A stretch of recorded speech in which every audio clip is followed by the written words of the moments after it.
You didn't come here to suffer, but you are. Ouch. Ouch.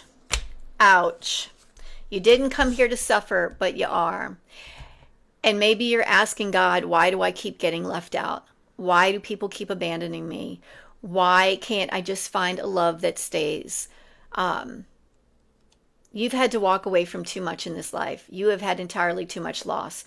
Your soul is tired.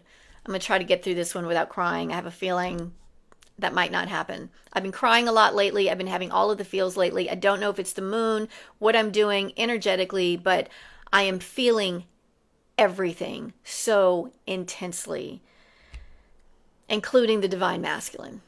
Okay? You had to walk away from this person. You still love this person. And you are still holding on to the hope that they are going to rise and come back and meet you. And I get that. I understand that. I would love nothing more than the person that I loved, that I chose to love, to rise and return. And if that is where you are, that is where you are. Okay?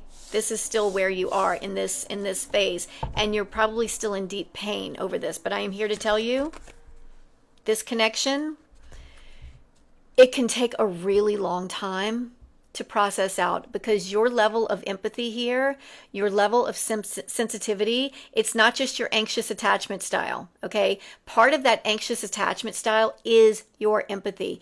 There is nothing you can do to fix that.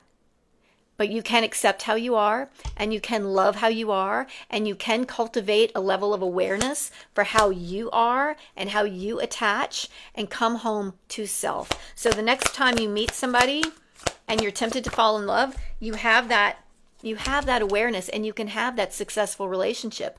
You can rise into that. Look, the next time and I don't even know if there's going to be a next time. I'm so not open to that at this stage in my life. I have shit to do. I need to be on stage shining. I need to be singing in front of people.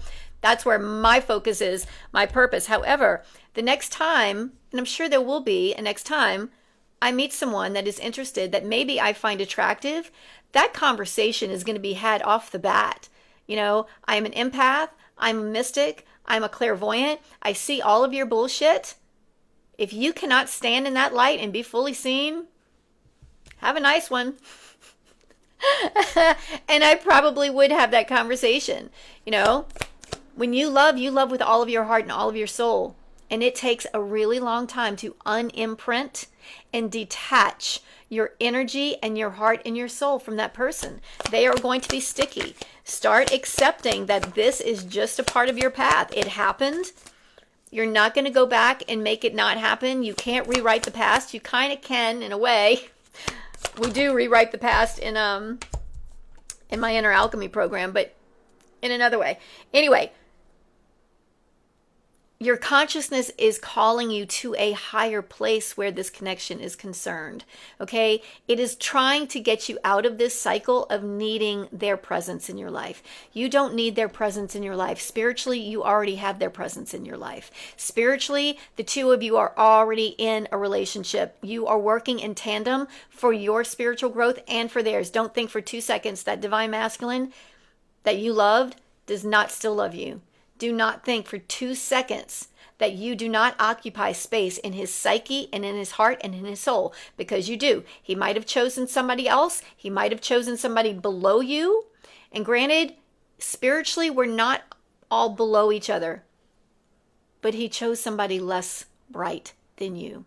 Easier, okay? That he could still control, because he is still in this place of needing to control everything. You, on the other hand, need to come into a place of detachment and discernment where this is concerned. Where are all those stories that you're still believing about this person that are sugar-coated, that you're not seeing clearly, my dear? You're still seeing the fantasy. You're still seeing the projection that you projected onto them. Your own inner divine masculine that you wanted them to be. So, let them be with that other person. Let them be in their cycles. Let them choose that other person fully.